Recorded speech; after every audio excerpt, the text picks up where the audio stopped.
मार्गशीर्ष मास का पहला सोमवार से सोमवार का व्रत उठाना चाहिए। और सुनो सुगंधा, उत्तम वर, उत्तम घर, व्यापार, व्यवसाय, नौकरी, पद, प्रतिष्ठा,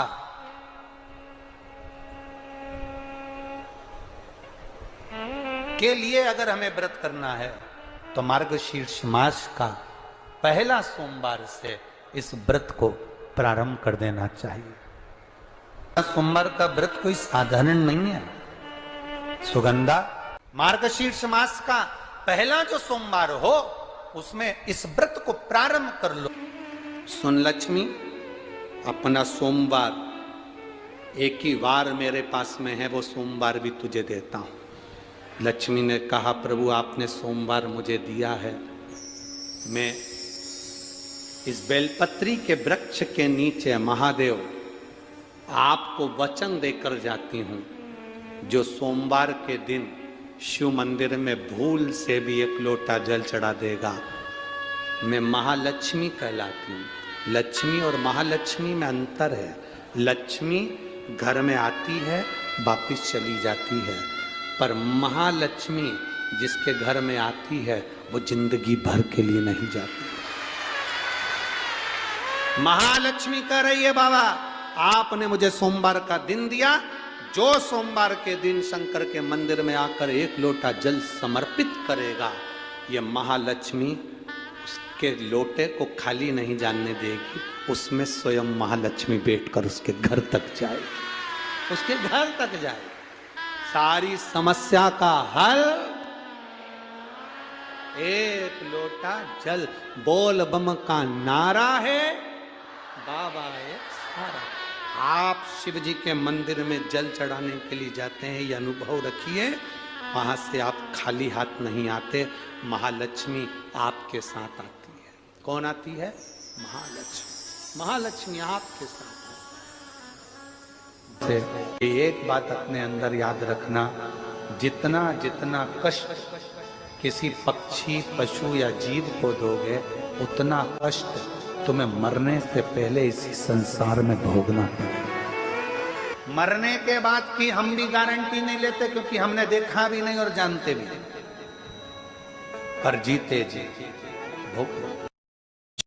शिव महापुराण तो यहां तक कहती है कि आपका कोई काम अटक रहा है, कोई काम नहीं हो रहा, बहुत परेशान हो गए, बहुत थक गए उस काम के लिए, सबके हाथ भी जोड़ लिए, सबके पास होकर आ गए, और वो काम बढ़ ही नहीं रहा, तो निवेदन करते हैं घी के दिए में काली तिल डालकर सोमवार के दिन शंकर जी के मंदिर के सामने तुम रुका जी का नाम लेकर दिया लगाकर, जिस काम को तुमने दुनिया के आगे कहकर देख लिया, कर कर देख लिया, नहीं हुआ, उस कार्य को एक बार दिया लगाकर निवेदन कर कर फिर जाकर देखना, काम आगे बढ़। एक लोटा पानी, उसमें थोड़ा सा पिसा हुआ चावल, चावल पीस के गला लेना चावल को, और पीस लेना, पीस के उस पानी में मिला लेना, और मिलाकर उसमें थोड़ी सी हल्दी पिसी हुई डालकर बटकेश्वर महादेव के नाम से बड़ के पेड़ के नीचे अपनी कामना कर कर, जो कर्जा हुआ है उस कर्जे का भान देते हुए, स्मरण देते हुए छोड़ दीजिए। महाराज 2 या 3 सोमवार एक ही जगह पर करना। ध्यान से सुनिएगा इस प्रसंग को। जब आप शंकर भगवान को कोई सामग्री, कोई वस्तु, कोई चीज समर्पित करते हो, बहुत ध्यान देना महाराज, रात्रि होने से पहले तक वो देवताओं के कार्य का है, वो आप सबके कार्य का है। रात्रि होने पर वो गणों के कार्य का है।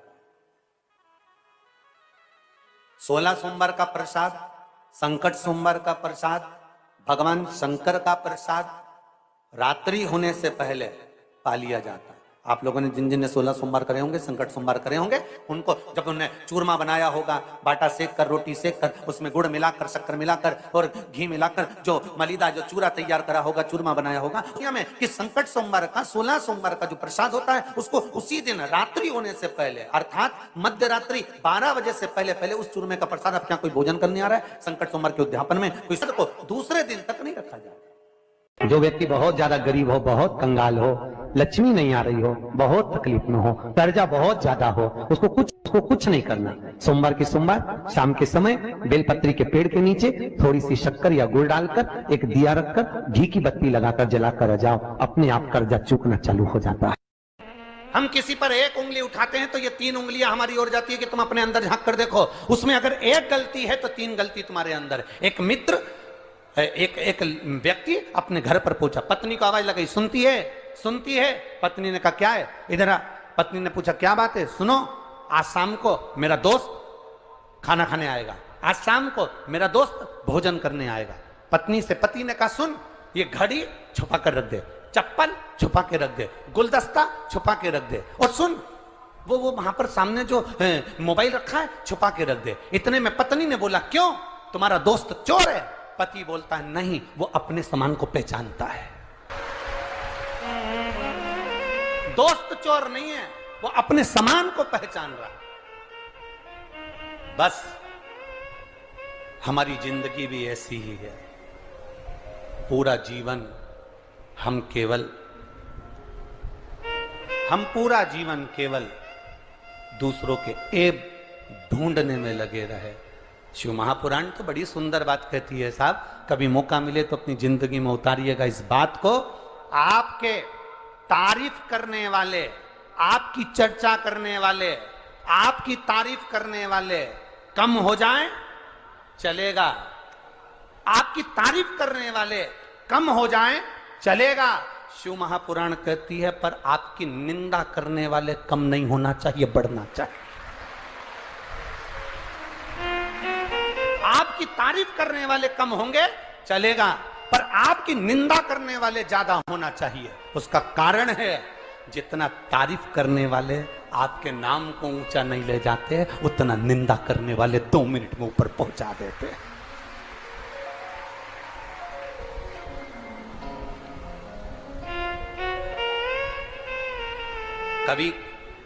कभी आपने कहीं सुना कि किसी ने ब्रह्मा जी की निंदा करी? कभी आपने कहीं सुना कि भगवान विष्णु की किसी ने निंदा करी? कभी आपने सुना कि मां देवी की किसी ने निंदा करी? कभी आपने सुना कि भगवान दत्त की किसी ने निंदा करी? कभी आपने सुना कि सूर्य, चंद्रमा, ग्रह इनकी किसी ने निंदा करी?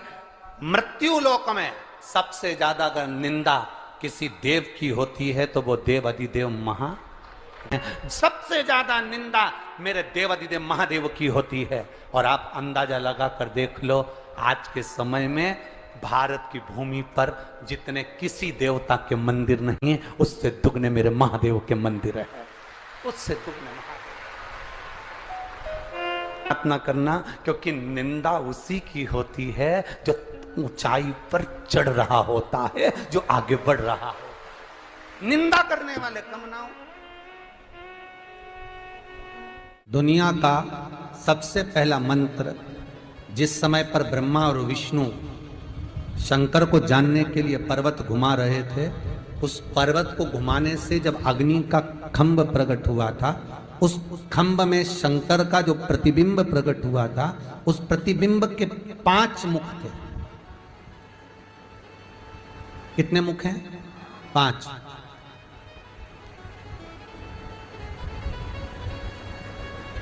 उस प्रतिबिंब के 5 मुख,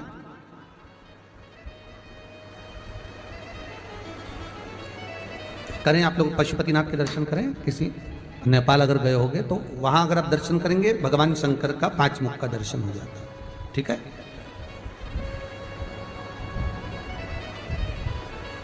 ध्यान दीजिएगा, ये शिवलिंग है।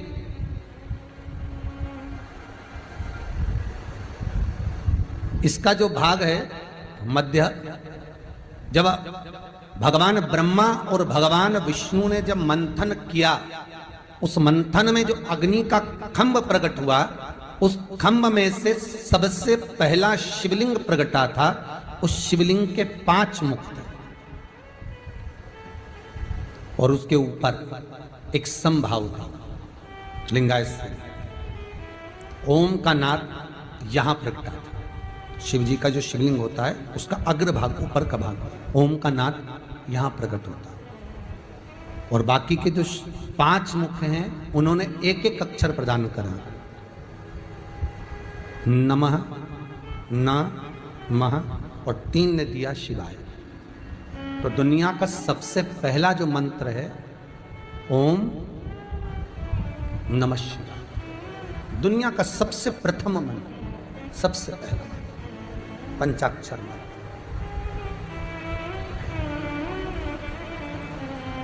अब एक प्रश्न सामने आता है जो सुबह किसी ने एक लेटर दिया था, पत्र दिया था, उसका अनुमोदन हुआ कि शंकर भगवान को जो भी सामग्री चढ़ाई जाती है, शिव जी को हम जो भी सामग्री चढ़ाते हैं, तो शंकर भगवान का जो शिवलिंग है जहां रखा हुआ है, शंकर भगवान को अगर कोई सामग्री चढ़ाना हो तो ये जो गोल जलाधारी है और ये चरण है जहां से पानी गिरता है, तो अगर हम शंकर जी को कुछ चढ़ाएं तो क्या यहां चढ़ा दें जहां पार्वती जी का हस्त कमल है, या शंकर भगवान को हम कुछ सामग्री चढ़ाएं तो जो उनके चरण है जहां से जल नीचे की ओर जा रहा है वहां चढ़ा दें,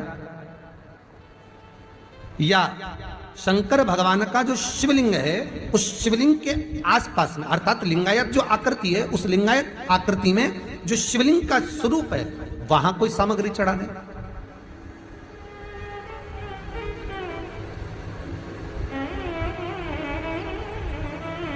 स्वीकार करेंगे भगवान?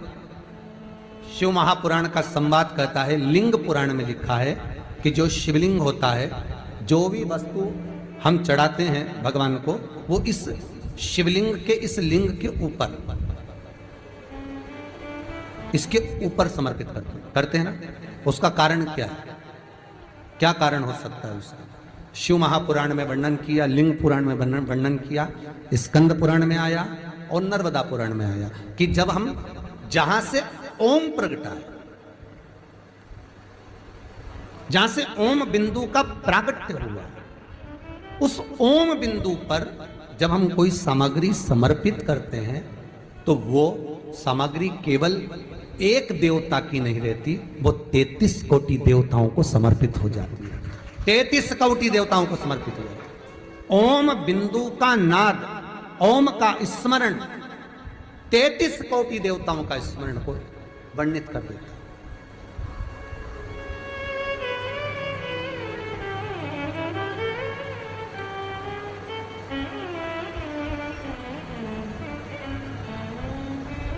महाराज और सरल भाषा में ले लो, नामदेव जी महाराज ने रोटी बनाई, रोटी लेकर चले गया कुत्ता, स्वान, नामदेव जी उसके पीछे घी की कटोरी लेकर चले गए थे।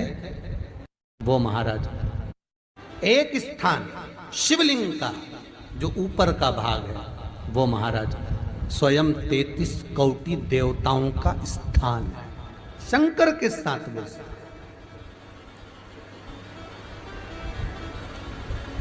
जल भी समर्पित करते हैं तो हम ऊपर से ही करते हैं, दूध भी चढ़ाते हैं तो हम ऊपर से ही चढ़ाते हैं, वस्तु भी समर्पित करेंगे तो वहीं से करेंगे। अब कितना अंतर है आप देखिएगा जरा। हो राम मंदिर में जाओगे, कृष्ण मंदिर में जाओगे, देवी मंदिर में जाओगे, शनि महाराज के मंदिर में जाओगे, बृहस्पति के मंदिर में जाओगे, दत्त मंदिर में जाओगे, जिस मंदिर में जाओगे वहां पर जो चीज भी चढ़ाओगे वो चरणों में चढ़ाओगे, पर शंकर को जो चीज चढ़ेगी वो शिवलिंग के ऊपर शिखर भाग में, जिससे सबको समर्पित हो। तत्व के साथ श्रवण कर रहा, अरे कितने किया गया। अगर सुनो बहुरोमा, ऋषिवर कह रहे हैं, सुनो बहुरोमा, सुन बहुरोमा। अगर संसार का मनुष्य, संसार में रहने वाला जीव जिंदगी में अगर 16 सोमवार का व्रत भी नहीं कर पाया और अगर 16 सोमवार की मात्र शिव तत्व कथा को श्रवण कर लेता है तो 16 सोमवार के उद्यापन और व्रत का फल मिल जाए।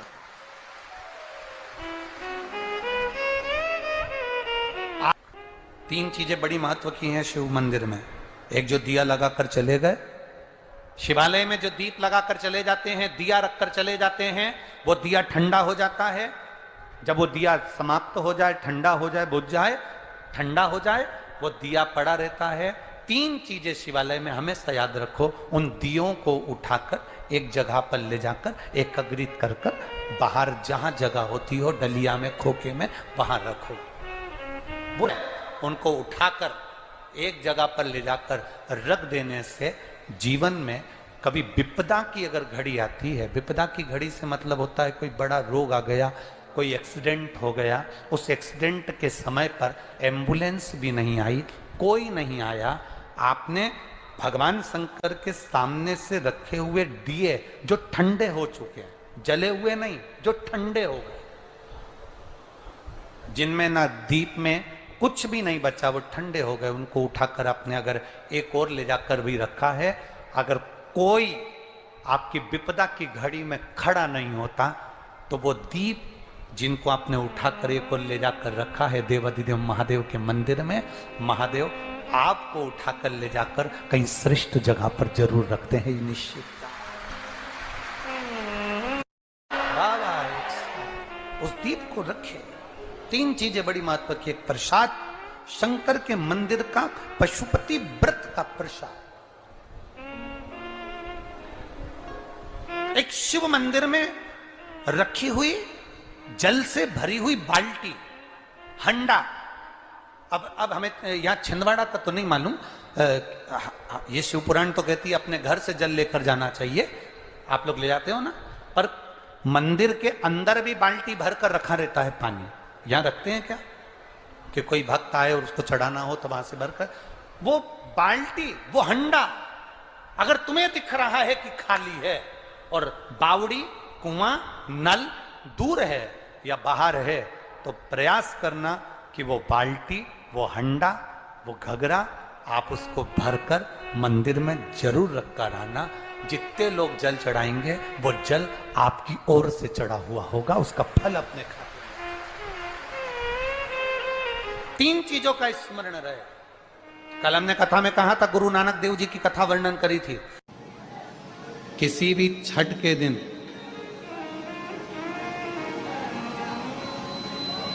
चाहे अंधेरी की छठ हो, चाहे उजाले की छठ हो, किसी भी छठ के दिन अगर षडानंद कार्तिकेय जी महाराज का नाम लेकर 6 बेलपत्र और उस 6 बेलपत्र पर 6 दुर्वा, 6 पुष्प, 6 अक्षत के दाने रखकर षडानंद कार्तिकेय बाबा के स्मरण कर कर शिवलिंग की जो जलाधारी है, उस जलाधारी पर जहाँ अशोक सुंदरी का स्थान है उसी के पास में कार्तिकेय जी का स्थान है। किसी भी छठ पर यदि आप बाबा को वो बेलपत्र, वो दुर्वा, वो पुष्प, वो अक्षत का दाना 6 समर्पित करते हैं, किसी भी छठ के दिन, षष्ठी के दिन स्कंद भगवान का नाम लेकर, स्कंदेश्वर बाबा का नाम लेकर, कार्तिकेय बाबा का नाम लेकर यदि समर्पित करते हैं तो जिंदगी में कितना भी कर्जा हो, वो कर्जा 3 महीने के अंदर समाप्त होता ही है। किसी भी एक चीज अपने अंदर याद करें, संसार में जन्म लेने के बाद सब कुछ निकाल सकते हो, संसार में जन्म लेने के बाद सब कुछ ढूंढ लोगे, निकाल लोगे, पर संसार में जन्म लेने के बाद, दुनिया में आने के बाद व्यक्ति सब कुछ ढूंढ सकता है, सब कुछ निकाल सकता है, पर दुनिया में आने के बाद व्यक्ति, संसार में आने के बाद व्यक्ति अपनी गलती नहीं ढूंढ सकता और अपनी गलती नहीं निकाल सकता। और शिव कथा कर रही है, भगवान शंकर का चरित्र कर रहा है। शिवालय में जाओ, शंकर के मंदिर में जाओ तो 2 चीजें बाहर छोड़कर जाओ, एक चमड़े का जूता और दूसरा चमड़े के शरीर में रहने वाला अहंकार, ये भी बाहर छोड़कर जाओ। शंकर के मंदिर में जब पहुंचो, शिवालय में पहुंचो, शंकर को एक लोटा जल चढ़ाने जाओ तो दो चीजें बाहर छोड़ जाओ, एक चामड़े का जूता और दूसरा ये चामड़े के शरीर में रहने वाला अहंकार। बस ये दो चीज मंदिर में लेकर मत जाना, ये दो चीज शंकर के पास लेकर मत जाना। इस अहंकार को बाहर रहने दो। जब तुम मनुष्य के शरीर में, चामड़े के शरीर में जो अहंकार है, इस अहंकार को जब आप बाहर छोड़ दोगे तो परमात्मा को मिलने में देरी नहीं लगेगी, परमात्मा मिल।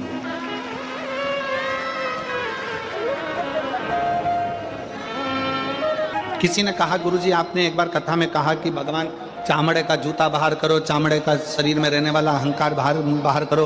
भगवान तो उस गजासुर के चमड़ी पर भगवान धारण कर लेते हैं, गजासुर की चमड़ी को मृगछाला पहन लेते हैं।